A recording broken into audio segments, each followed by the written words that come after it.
ქართული ოცნების საკონსტიტუციო არჩევნს შეფასებები მოყვა პოლიტიკურ სპექტრში. აქამდეც ვამბობდით, ახლაც შემიძლია გავიმეორო, არანაირი მნიშვნელობა არ აქვს ივანიშვილის კენგურუ სასამართლო, საკონსტიტუციო სასამართლო წოდებული, რომელ პარტიას გააუქმებს და არ გააუქმებს. პარტია არის ადამიანების ერთობა, რომლებიც იბრძვიან ერთი მიზნების ირგვლივ, ერთიანი ნაციონალური მოძრაობა იბრძვის უკეთესი ევროპული, დემოკრატიული საქართველოსთვის, სადაც მოქალაქეებს აქვთ თვითრეალიზაციის და კეთილდღეობის შანსი. და ამ იდეისთვის ჩვენ გავაგრძელებთ ბრძოლას მათ შორის იმ პარტიებთან ერთად, რომელსაც ივანიშვილი გაუქმებით ემუქრება. ანტიქართულმა ოცნებამ გადაწყვიტა, რომ დემოკრატიას მიაყენოს გადამწყვეტი დარტყმა და აკრძალოს პროდასალური ოპოზიციური პარტიები.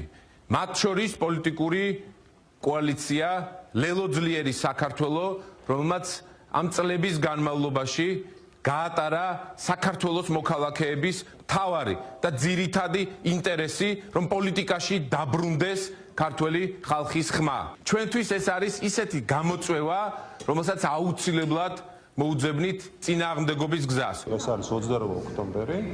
ნაციონალური მოძრაობის ფაქტორი, როგორც ხალხის დაშინების ფაქტორი, მუდმივად იარსებებს, რომც მიიყვანონ ეს საქმე ბოლომდე და სამართლებრივად დაუშვათ ნაციონალური მოძრაობა აკრძალვა. ხო? მე ვამბობ, რომ ეს რა თქმა უნდა არასწორია, რა თქმა უნდა არაკონსტიტუციურია, მაგრამ ძალიან დიდი ეჭვმეპარება რომ ეს გააკეთონ. იმიტომ რომ ნაციონალური მოძრაობის როგორც მთავარი შიშის ფაქტორის და მთავარი საფრთხობელას არარსებობის პირობებში ოცნება ხელისუფლებას ძალიან მალე დაკარგავს. ნებისმიერ დემოკრატიულ სახელმწიფოში პარტიების აკრძალვის პროცედურა არის გაწერილი კონსტიტუციით. ეს არ არის რაიმე სიახლე, ყველა ქვეყანაში ასეა, ყველა დემოკრატიულ სახელმწიფოში ასეა.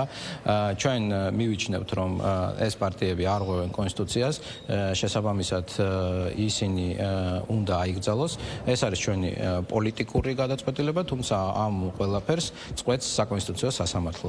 გაიმართება პროცესი, რომელშიც იქნებიან ჩართული როგორც მოსარჩელე მხარე, ასევე მოპასუხე მხარე და ამ პროცესის შედეგად საზოგადოება კიდევ ერთხელ დაინახავს, თუ რა დანაშაულებები აქვს ჩადენილი იმ პარტიებს, რომელთა აკრძალვასაც ჩვენ ვითხოვთ. ეს არჩელი სრულად ეფუძნება საპარლამენტო საგამოძიებო კომისიის შედეგებს და შემდგომ განვითარებულ მოვლენებს და ამ სარჩელში საუბარია იმაზე, თუ რომელი პარტიები და რატომ იმსახურებენ პოლიტიკური ცხოვრებიდან გასვლას.